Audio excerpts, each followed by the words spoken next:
दानं नमो आयर्यानं नमो वज्जायानं नमो लोये सवसाहुनं नमः समयसाराय स्वानुभूत्या चकासते चित्स्वभावाय भावाय सर्वभावान्तरचिते मैं करता हूँ कर्म का कर्म है मेरा कर्म ऐसी मिथ्या मान्यता हे मिथ्यात्व अधर्म निज आत्म तल्लीनता सुखमय आत्म धर्म श्री जिन जिन वर देव ने यह समझाया मर्म यह समझाया मर्म। ग्रंथाधिराज सामेसर की चर्चा में कर्ता कर्म अधिकार में यह सिद्ध करके आ रहे हैं कि जीव पुद्गल का कर्ता नहीं है, पुद्गल जीव का कर्ता नहीं है।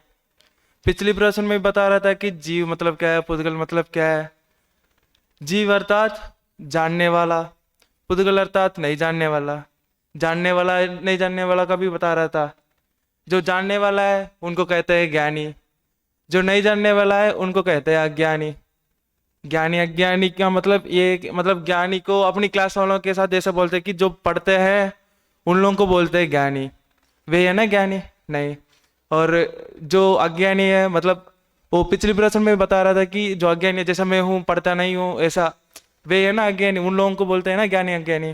पर लेकिन ऐसा नहीं है कि ज्ञानी अज्ञानी मतलब है कि अज्ञानी पर पदार्थ को जानता है। क्या अज्ञानी पर पदार्थ को जानता है, लेकिन जो ज्ञानी है वो पर पदार्थ को जानता ही है।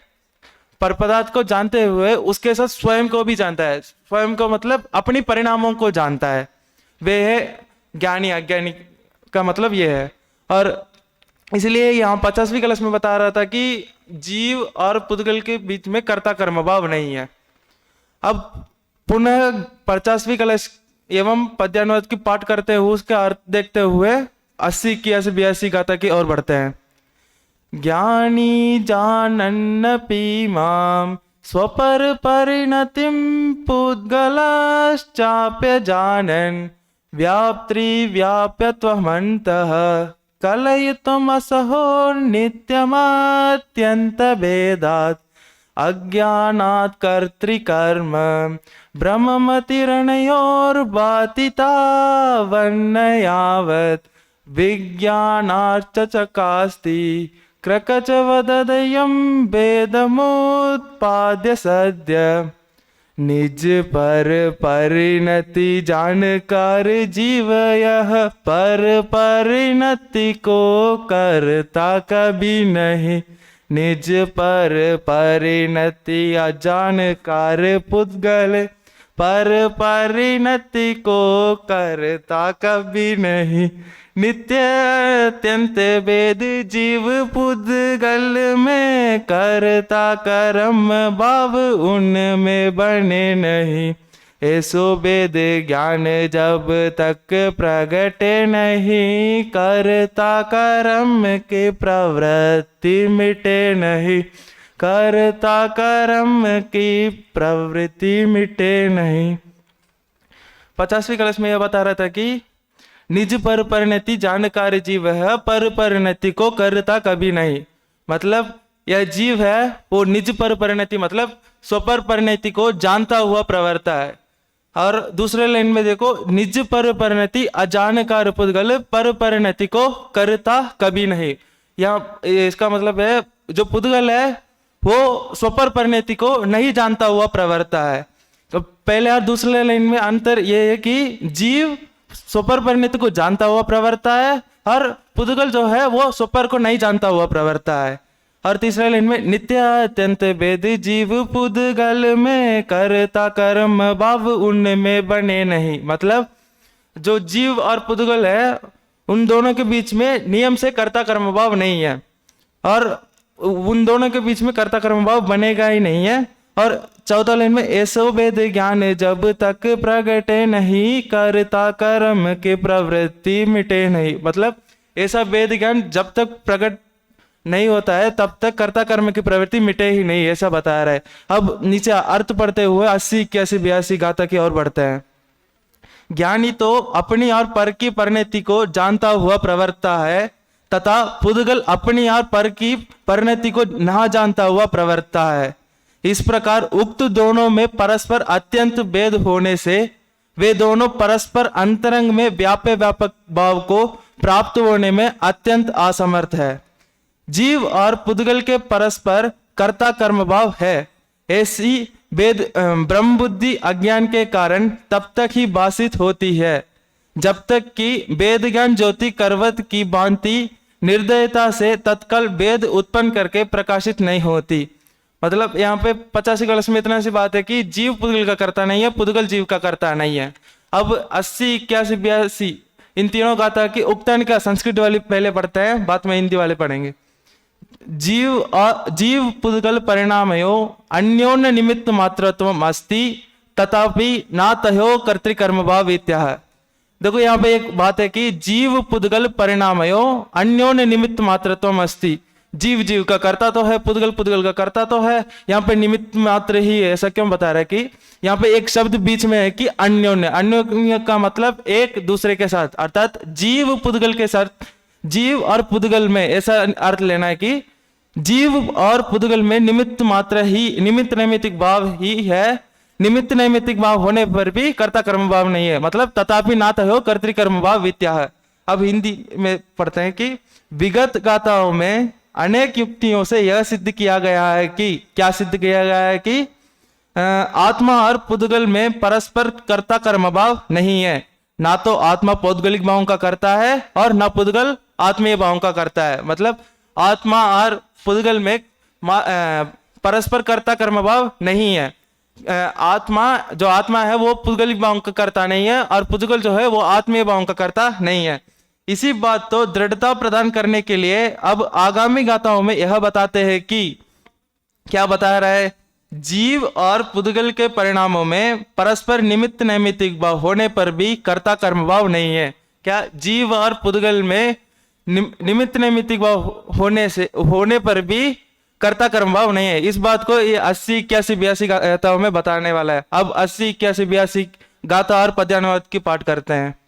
जीव परिणाम हेदुम कम्मत्तम पौगला परिणमन्ति, पौगल कम्म निमित्तम तहेव जीवो विपरिणमति, न विकुवदि कम्म गुणे जीवो कम्मं तहेव जीव गुणे, अन्नोन निमित्तेन दु परिणामं जानदोन हम्पि, एदेन कारणेन दु कत्ता आदासहेन भावेन, पौगल कम्म कदानम न दु कत्ता सवभावानम। अब पद्यानुवाद पाठ करेंगे।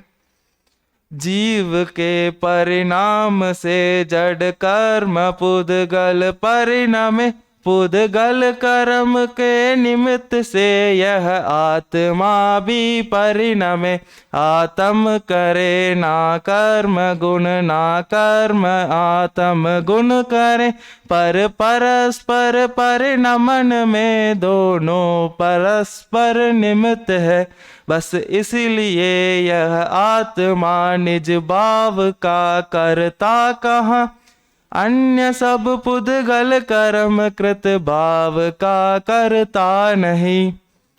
अब इन तीनों गाथाओं में पहले उक्तानिका में भी पढ़ते हैं कि जीव और पुद्गल में मात्र निमित्त नैमित्तिक भाव है, कर्ता कर्म भाव नहीं है। अब 80 गाथा में बता रहे कि जीव परिणाम हेतुम कम्मत्तम पौगला परिणामंती। जीव परिणाम हेतु मतलब जीव के परिणाम को हेतु पाकर, अर्थात जीव के परिणामों का निमित्त पाकर पौगला कम्मत्तम परिणामंती, मतलब जो पुद्गल है वो कर्म रूप परिणामता है। अब दूसरा लाइन देखो, पुद्गल कर्म निमित्तम तहेव जीवो भी परिणमति। तहेव उसी प्रकार जीवो भी जीव भी पुद्गल कर्म निमित्तम परिणमति, पुद्गल कर्म के निमित्त से परिणमन करता है। 80 गाथा में इतना सा बता रहा है कि जीव के परिणाम को निमित्त पाकर जो पुद्गल है वो कर्म रूप परिणमता है, उसी प्रकार जीव भी पुद्गल कर्म के निमित्त से परिणमन करता है। ये 80 नंबर गाथा की अर्थ है। नविकुव्वदि कम्म गुणे जीवो कम्मम तहेव जीव गुणे अन्नोन निमित्तेनदु परिणामम जानतो नंपि। अब पहले दूसरा लाइन देखो कि उसमें दिया है जान। जान मतलब जानो, क्या जानो, कल ये मूवी रिलीज हो रहा है, अगले महीने में ये सब मूवी रिलीज हो रहा है, ये नहीं जानना है। अब पूरा पढ़ेंगे तो अन्नोन निमित्तेनदु परिणामम जानतो नंपि, इन दोनों परिणामों को जानो। किन दोनों परिणामों को जानो? क्या कल ये मूवी, परसों अगले महीने ये मूवी, इन दोनों परिणामों को नहीं। आगे ऊपर वाला लाइन देखो, नविकुव्वदि कम्म गुणे जीवो कम्मम तहेव जीव गुणे। क्या जो जीव है वो कर्म के गुणों को नहीं करता है, उसी प्रकार जो कर्म है वो जीव के गुणों का नहीं करता है। इन दोनों परिणामों को जानो। ये 81वीं गाथा का अर्थ है। येदेन कारणेन दु कत्ता आदा सहेन भावेन पौगल कम्म कदानम नदु कत्ता सव भावानम। मतलब जो आत्मा है वो अपनी परिणामों को करता है, अर्थात जो आत्मा है वो अपनी भावों का करता है, जो पुद्गल के द्वारा किए गए परिणामों को करता आत्मा नहीं है। बस इतना सा 82वीं गाथा का अर्थ है। पद्यानुवाद में देखो कि जीव के परिणाम से जड़ कर्म पुद्गल परिणमे, पुद्गल कर्म के निमित्त से यह आत्मा भी परिणमे। मतलब वही है जीव के परिणाम से जो पुद्गल है वो कर्म रूप परिणमता है, उसी प्रकार जो पुद्गल कर्म के निमित्त से यह आत्मा भी परिणमे। उसी प्रकार जो पुद्गल है, जो आत्मा है वो पुद्गल कर्म के निमित्त से आत्मा भी परिणमता है। अब आगे देखो, आत्म करे ना कर्म गुण, ना कर्म आत्म गुण करे। और जो आत्मा है वो कर्म के गुणों का नहीं करता है, वो जो कर्म है वो आत्मा के गुणों का नहीं करता है। पर परस्पर परिणमन में दोनों परस्पर निमित्त है, इन दोनों परस्पर से निमित्त ही है, ऐसा जानो। बस इसीलिए यह आत्मा निज भाव का करता कहा, अन्य सब पुद्गल कर्म कृत भाव का करता नहीं। मतलब इसलिए यह आत्मा है वो अपने भावों का करता है और अन्य पुद्गल कर्म के भावों का करता आत्मा नहीं है। इतना सा बता रहा है। अब आगे अर्थ पढ़ते हैं। जीव के परिणामों का निमित्त पाकर पुद्गल कर्म रूप परिणमित होते हैं तथा जीव भी पौगलिक कर्मों के निमित्त से परिणमन करता है। वही है जीव के परिणाम को निमित्त पाकर वो आत्मा है वो कर्म रूप, जो पुद्गल है वो कर्म रूप परिणमता है, वैसा जीव भी पौगलिक कर्म के निमित्त से आत्मा भी परिणमन करता है। वही बता रहा है। यद्यपि जीव कर्म के गुणों को नहीं करता है और कर्म जीव के गुणों को नहीं करता है, तथापि परस्पर निमित्त से दोनों के परिणाम होते हैं, ऐसा जानो।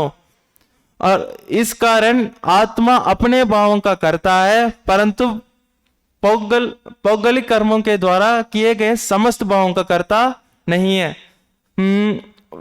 वही आत्मा अपने भावों का करता है और जो पुद्गल के द्वारा किए गए वो अन्य परिणामों का करता आत्मा नहीं है, यही बता रहे। आगे आचार्य अमृतचंद ने इन गाथाओं का भाव स्पष्ट करते हैं कि जीव के परिणामों को निमित्त करके पुद्गल कर्म रूप परिणमित होते हैं और पुद्गल कर्म को निमित्त करके जीव भी परिणमित होते हैं।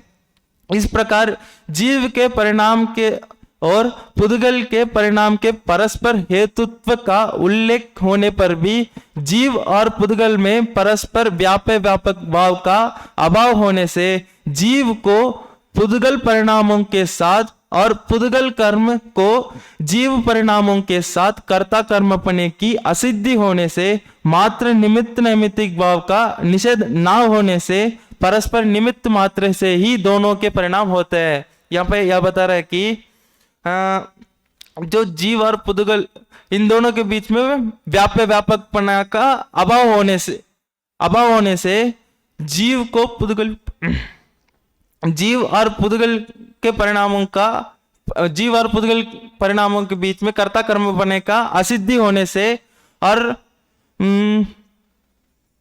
इन दोनों के बीच में निमित्त नैमित्तिक भाव का निषेध नहीं होने से इन दोनों के बीच में निमित्त नैमित्तिक भाव की इन दोनों बीच में निमित्त मात्र से दोनों के परिणाम होते जाते हैं।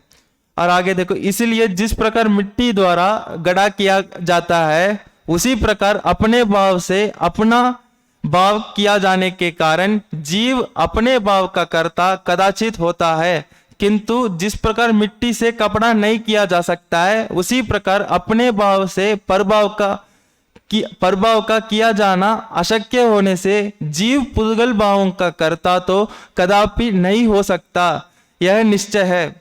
पिछले प्रवचन में मैं मतलब इसके पहले भी एक उदाहरण आया था मिट्टी और घड़े की। उसमें घड़े का कर्ता कौन है? घड़े का कर्ता कुमार है। घड़े का कर्ता कुमार है ऐसा पहले बता रहा था, पर घड़े का कर्ता कुमार नहीं है। क्योंकि हम कौन है? हम तो विद्यार्थी है, हम तो कॉलेज जाते हैं। कॉलेज में एक प्रोजेक्ट दे रहा है, एक असाइनमेंट दे रहा है कि कुछ तो असाइनमेंट दे रहा है, वो बनाने के लिए आपको एक घड़े चाहिए। मतलब सब काम हो गया, एक घड़े बस चाहिए था। आपको घड़े बनाने का तो आता है, लेकिन आपके पास वो मिट्टी नहीं है और यंत्र नहीं है। आपके मामा है घड़े बनाने वाला अर्थात कुमार है, तो आप क्या करोगे? आपके मामा के पास जाओगे। अब आपके मामा के घर जा रहे हैं, पर लेकिन आपके मामा के घर जाने के बाद आपको पता चल रहा है कि आपके मामा घर पे नहीं है, कहीं बाहर गए हैं। अब आप क्या करोगे? खुद बैठ के बना लेते हो। तो अब बताओ, घड़े का कर्ता कुमार हो तो उस घड़े को कुमार ही बना सकता है। तो अब आप बैठ के बना रहे, तो आप घड़े का कर्ता कुमार है, मतलब अब आप कुमार हो जाओगे क्या? नहीं, इसलिए घड़े का कर्ता कुमार नहीं। चलो ये बात को तो घड़े का कर्ता कौन है? घड़े का कर्ता मिट्टी है। चलो घड़े का कर्ता कुमार नहीं है, ये बात को मान सकता है। घड़े का कर्ता मिट्टी है, ये बात को कैसे मान सकता है? घड़े का कर्ता मिट्टी है, इस बात को इसलिए मान सकता है कि अब वही उदाहरण है। घड़े अब वो प्रोजेक्ट दिए हैं, आपके मामा के घर तक जा रहा है। आपके मामा है लेकिन अब मिट्टी नहीं है, मिट्टी नहीं है। तो अब घड़े बना सकते हो कि नहीं? बिना मिट्टी के घड़े बना ही नहीं सकता है, इसलिए घड़े का कर्ता मिट्टी है। ये एक उदाहरण बस नहीं है, मतलब वो घड़े जब तक रहेगा तब तक वो मिट्टी वो घड़े के साथ ही रहेगा, इसलिए घड़े का कर्ता मिट्टी है। वो घड़े कब टूटेगा तभी वो मिट्टी वो घड़े से अलग आ जाता है, इसलिए घड़े का कर्ता मिट्टी है। इसलिए यहाँ पे बता रहा है कि मिट्टी द्वारा घड़ा किया जाता है। और आगे देखो कि दूसरे लाइन में, किंतु जिस प्रकार मिट्टी से कपड़ा नहीं किया जा सकता है, मतलब सीमेंट है, सीमेंट से आपको समुद्र बनाने के लिए कह रहे हैं, मतलब वो बीच बनाने के लिए कह रहे हैं, बना नहीं सकता है। क्यों बना नहीं सकता? क्योंकि सीमेंट का भाव अलग है और समुद्र का भाव अलग है, इसलिए सीमेंट से समुद्र बना नहीं सकता है। इसलिए यहां बता रहे कि मिट्टी से कपड़ा नहीं बना सकता है, वैसा ही सीमेंट से समुद्र बना नहीं सकता है। और आगे देखो कि यह आत्मा अनादिकाल से ही पर के कर्तृत्व आदि की मान्यता से इस प्रकार ग्रस्त है कि अनेक युक्तियों और आगम के आधार पर बारंबार समझाए जाने पर भी मिथ्यात्व के जोर से इसकी यह कर्तापने की बुद्धि टूटती नहीं है। जब तक यह आत्मा अभीक्ष्ण ज्ञानोपयोग के द्वारा मैं पर का कर्ता भोक्ता नहीं हूं, ऐसा निरंतर चिंतन के द्वारा उक्त कर्तृत्व बुद्धि को क्षीण नहीं करेगा, तब तक वह अनादिकालीन मिथ्या मान्यता टूटने वाली नहीं है। यही कारण है कि आचार्य देव उक्त मिथ्या मान्यता पर बारंबार तीव्र प्रहार करते हैं और वस्तु के पारमार्थिक सत्य को हम सबके गले उतारने चाहते हैं। बस इस बात को मानना चाहिए कि अपने भावों का कर्ता हम ही हैं और कोई नहीं बन सकता है। बस ये इतना सा ही बता रहा है इन तीनों गाथा में। अब पुनः गाथा को पाठ करते हुए समाप्त कर देंगे। जीव परिणाम हेदुम कम्मत्तम पौगला परिणमन्ति पौगल कम्म निमित्तम तहेव जीवो विपरिणमति न विकुव्वति कम्म गुणे जीवो कम्मं तहेव जीव गुणे अन्नोन निमित्तेन दु परिणामं जानतोऽहमपि येदेन कारणेन दुःखता आदासहेन भावेन पौगलकम्मकदानं न दुःखता सवभावानम। बस इस बात को मानना चाहिए कि जीव और पुद्गल के बीच में कर्ता कर्म भाव नहीं है। क्यों नहीं है कि इन दोनों के बीच में व्यापक व्यापकपना नहीं है, तो कर्ता कर्म भाव नहीं है। तो इन दोनों के बीच में निमित्त नैमित्तिक भाव ही है, इसलिए कर्ता कर्म भाव नहीं है। बस इसी मंगल भावन के साथ विराम लेते हैं।